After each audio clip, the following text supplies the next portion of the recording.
Здравствуйте, меня зовут Инна Ивановна Еловинская, я врач-оториноларинголог. Добрый день. Я Михаил Тардов, врач-невролог-сомнолог. Здравствуйте, меня зовут Абдуллаев Эльбан Зафудинович, врач-стоматолог, ортопед, гнатолог. Сегодня мы представляем Центр лечения головной боли и нарушения сна. Еще одной отраслью медицины, в которой невролог работает в плотной связке, является сомнология. В частности, нарушение дыхания во сне в виде храпа или синдрома обструктивного апноэ сна.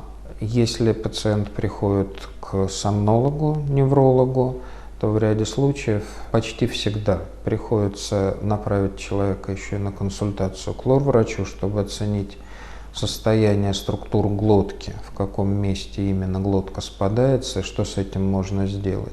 А если пациент приходит к оториноларингологу, то обратно приходится консультировать пациента с сомнологом, убедиться, что у него есть в чистом виде храп или храп с остановками дыхания, то есть синдром апноэ.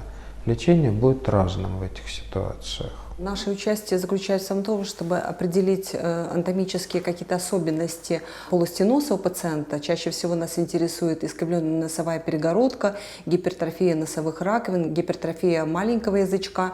Если у пациента такие проблемы есть, мы обязательно решаем это с помощью хирургических манипуляций. Но здесь есть нюансы, потому что не все можно оперировать мягкое небо по причине неэффективности этой операции. И таких пациентов мы обязательно направляем к неврологу-сомнологу. Вопрос храпа в стоматологии. Казалось бы, при чем тут стоматология и храп? При дисфункциях височно-челюстных суставов часто бывает, пациенты жалуются на храп. Происходит это все из-за того, что позиция челюсти она смещена сзади кверху.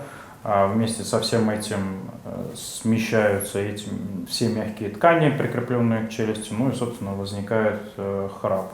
Как это именно с точки зрения стоматологии лечится, делается специальная капа. Мы параллельно смотрим, есть ли еще какие-либо патологии, просто это решается шиной.